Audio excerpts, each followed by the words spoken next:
What? What? What the hell is this? Harumph. I didn't get a harumph out of that guy. Give the governor harumph. Harumph! You watch your ass. I see you shiver with anticipation. Let the show begin. Hey everybody, this is David Heretic coming at you with another edition of Reactions, Reviews, and Rants. And tonight... Okay, we're coming back to Seikima II. Yes, indeed. Seikima II fans, feeling? Yo, come on now. Here we go. Before we go any further, for those of you who are feeling inclined to do all the clicks and the likes and the bibbity boobity bob, do me a favor. Before you do all that stuff, make sure you watch the whole video first, okay? Give me a chance to earn those clicks and likes. Now, after watching the video, if you still feel like doing all those clicks and likes, then by all means, feel free to click away. This is a request from Brett Parks, and this is actually Brett Parks' prioritized request for the month of September for being a silver tier member on the Patreon page. So there you go, Brett. I hope you enjoy the show, man.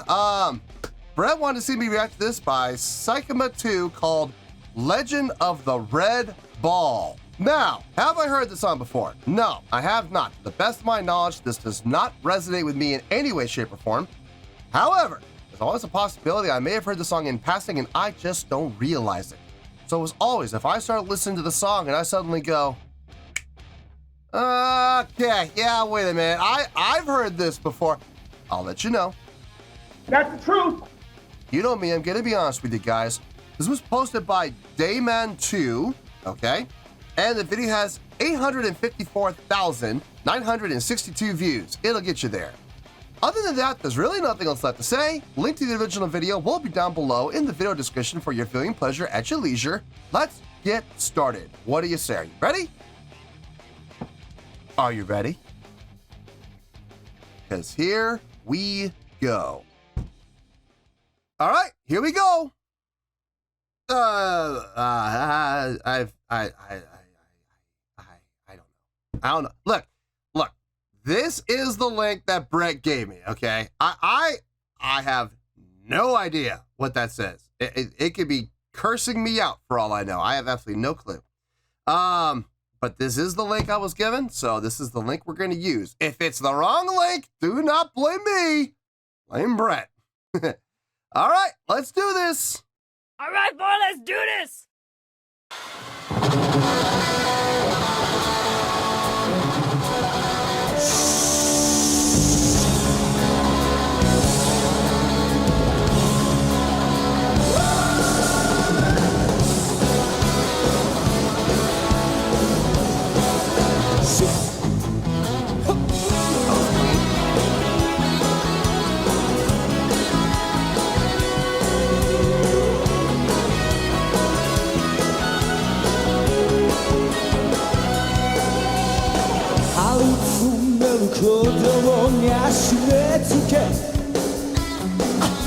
Oh, they have the guitar player up on an elevator. Nice.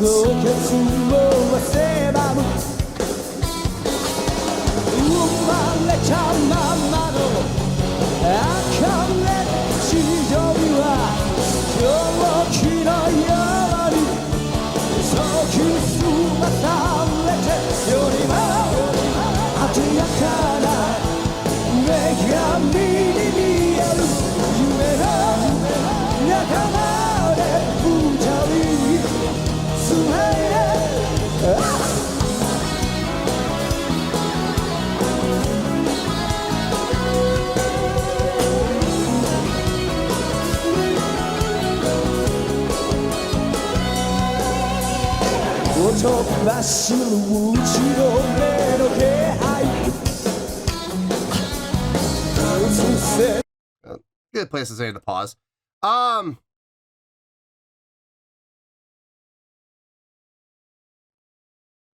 It almost feels like the guitar lines, like what the guitar players are playing and what the chordal structure of the song is, are not adding up. Like it feels like there's a slight disconnect, but it's working. It is working. Like once you settle into it, like I'll be honest with you guys. Like the first, like about 30 to 40 seconds of the song, I was sitting there going, it almost sounds like two different songs. What the melodic line is playing is not matching up with what the chordal structure is. It's like they're playing in two different keys almost. But eventually it's settled in and it's working. Do not ask me to explain that. I can't. I honestly can't. All I know is it is working now. It's gotten better. And nothing's changed. I guess maybe my ears just needed to get acclimated to it. I don't know, but it sounded weird at first. It does sound a little hollow, if I'm being honest. When the guitar players in particular are playing together, they're playing those unison lines, and then the bass player joins them, it gets really thin. Like really thin. All the bottom end. I mean, I'm not talking about from a tonal standpoint. I'm talking about from a fullness standpoint. When everybody's playing in unison, there's no chord underneath. It gets hollow. So there is that. I'm not thrilled with that. But I mean, I get it. I do get it. I think this may have been done like before tracking was a thing. Before like, playing along with track was a thing. So that's a possibility. I don't know. This would be a good place to have like backing track being used. You know what I mean? To kind of just fill out the sound. But that's okay. Anyway, let's keep going here.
Okay, the song kind of came to a halt here.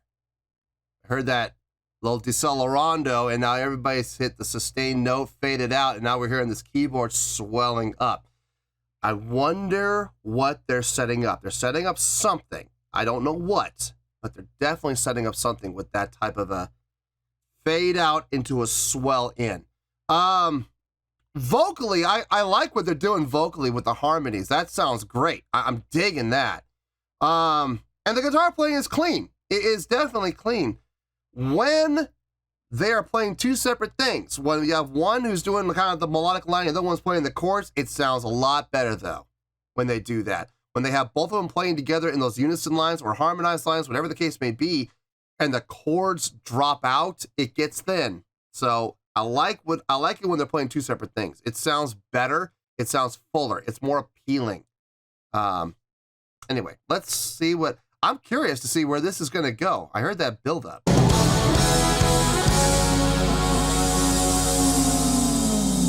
Fade out.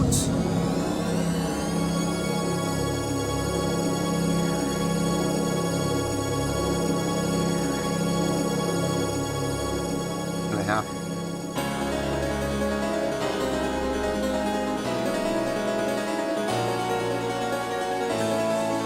Okay, zoom in. Who's playing the piano? Is anybody playing, or is that track? Shoddy camera work. Piss poor camera work. What the hell?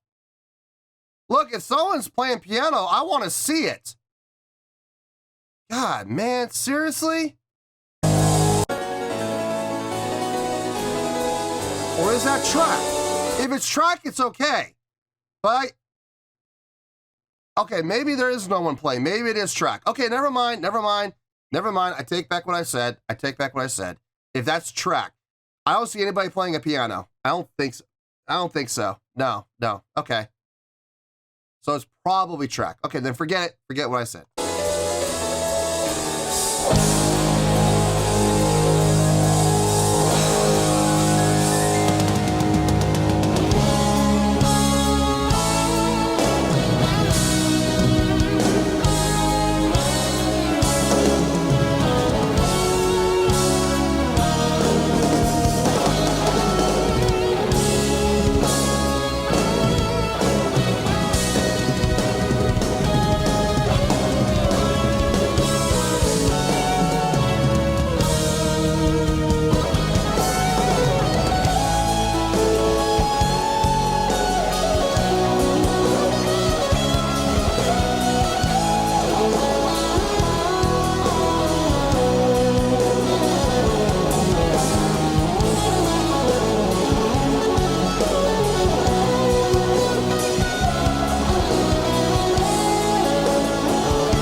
So the lead singer goes backstage, swaps out those enormous shoulder pads for a cape. Nice. Okay, that was cool. Why, I don't know. But, I mean, hey, look.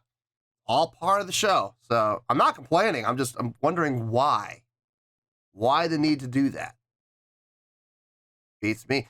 Maybe, possibly, maybe he had a malfunction. Maybe something on his shoulder pads broke. And he needed to go to his backup. That's possible. Maybe they're doing it strictly for theatrical effect. That's possible too. I don't know. I have no idea. I just noticed it though. It was kind of cool.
Nice. Nice job. Nice job.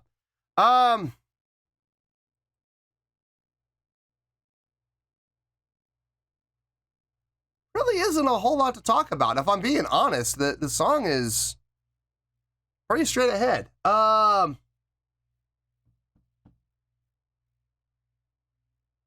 Yeah, let me think about it. I'll see you in the review. We'll talk about it. But if I'm being honest with you guys, there really isn't a whole lot to talk about. So this may be a short review. We'll see. We'll see how it goes. Well, there you go, folks. That was Seikima II with Legend of the Red Ball. This was a request from Brett Parks. And this was actually Brett Parks' prioritized request for the month of September for being a silver tier member on the Patreon page. So there you go, Brett. Hope you enjoyed the show, man. There really was not a lot to think about here. This is probably going to be a pretty short review. On a scale of 1 to 10, I'm going to give that a 7.7. Yup, 7.7. I feel good about that score. Let me tell you why. Why? Everything in this was really good. Okay, and I mean that across the board. The songwriting was really good. Was it great? No. I wouldn't stand here and say this was great, but it was really good. It was well thought out, well written, well constructed. I did have one little gripe, and that was when the guitars would go into their unison lines, and everything would kind of empty out. It would become kind of thin and hollow. Now, at the time in those sections, there was no track. Now, here's the funny thing. Later on, after the piano interlude, when they came in and did the harmonizing lines, there was track. You could hear piano being played. And that made a big difference. I wish that piano had been being played in the beginning of the song when they did those unison lines as well. It would have been nice. It would have helped keep the sound full. But there was a definite difference there. Bass playing sounded good. I liked it. Nothing that really stood out as being amazing, but everything was rock solid. Same thing with the drumming. Nothing mind-blowing or spectacular, but rock solid. Everything the bass player and the drummer did fit the context of the song. And at the end of the day, what more do you want from your rhythm section? I mean, let's be honest here.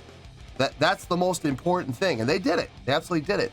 The vocals on this were very nice. I liked them a lot. In particular, the harmonies. I mean, don't get me wrong. The lead vocalist doing those high spots, that was nice. It was cool. But I was more impressed by the harmonies. Why? Because they were very clean, very well executed, and done in a live setting. So I think, honestly, the harmonies were far more impressive. The song itself as a whole, nothing really all that impressive about the song. It was pretty basic song, if I'm being honest here. But it felt good. It was catchy. I'll be honest with you though, those first 30 seconds, so getting used to it, it was a little weird. I don't know, maybe it's because they're in a weird key. But it felt like the melodic line and the chordal structure weren't quite lining up. It's like they kept trying. They were like, I got you. And then, bam! All of a sudden, they lined up at about the 30 to 40 second mark. It was just like, boom, we finally made the connection. Now, here's the thing. After they connected, it never felt disjointed again. It felt locked in. I don't know. Maybe it was just me. Maybe I was the only one having a hard time, getting in the lineup. But I don't even know why I was having that feeling, to be honest with you. I'm not 100% sure. But I felt a little disjointed for like the first 30 seconds. So, but they did eventually get it. And once they lined up, it all locked in really well. Look, I'm not going to sit here and draw this out for the sake of a long video. Okay, look, if I say what I need to say, and it only takes me 2 or 3 minutes to do a review, then that's just how it is. That just means that they did a good job, and I don't have to sit here and explain myself for 10 minutes. I don't have to do that with this song. This was a really good song. It was really well performed. I'm gonna say one more thing, and I said this about them before. I love their gimmick. I do. And a lot of people are like, oh, well, stop calling them a gimmick band. That's rude. That's disrespectful. No, it's not. Listen, I'm gonna give you, okay. Here's my argument, and this is honest to God, this is the only argument I need. A lot of people say calling them a gimmick band is disrespectful, it's putting them down. I respectfully disagree, and here's why. I saw Brett Parks requested Seikima II. The second I saw that name, Seikima II, you know what I saw in my brain? Them. In those costumes, with that makeup. I immediately associated the name with the band. I knew exactly who Seikima II were.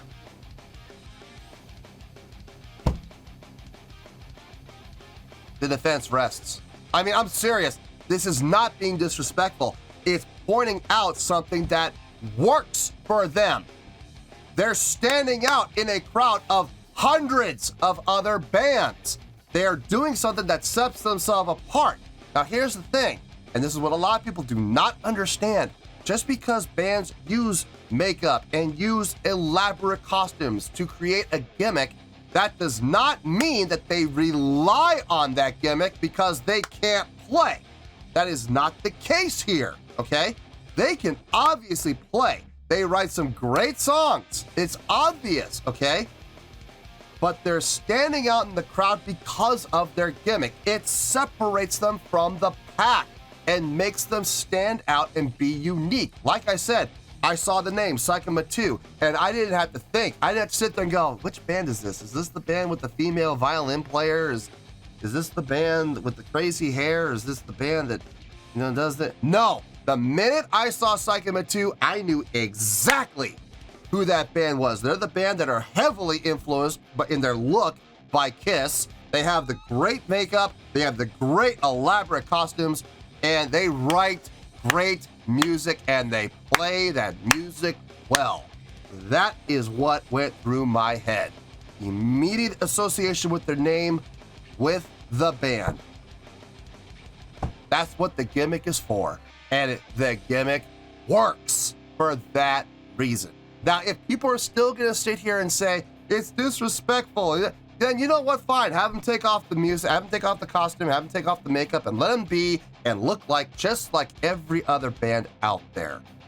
This way, they stand apart. They stand alone. They have completely separated themselves from the pack. So I don't see that as being disrespectful at all. Look at all the bands that use gimmicks that have had success.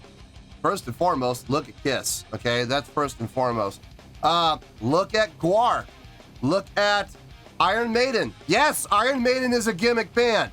Look at Judas Priest. Yes, Judas Priest is a gimmick band. Who else? Who else has? I mean, there's a ton of other bands. I mean, God, pretty much every band out there has a gimmick of some kind. Why? To help them stand apart from the pack. So it is not disrespectful at all. I'm sorry. I know a lot of people may disagree with me with that, but that's their problem, not mine.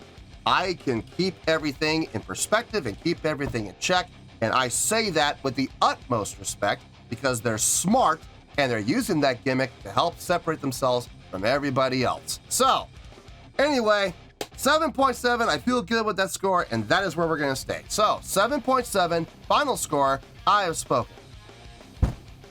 Well, that's going to do it for this edition of Reactions, Reviews, and Rants. Hope you all enjoyed the show. Hopefully I was able to entertain you. If I was able to put a smile on your face and brighten your day, then I did my job, and I'm so glad I could do it.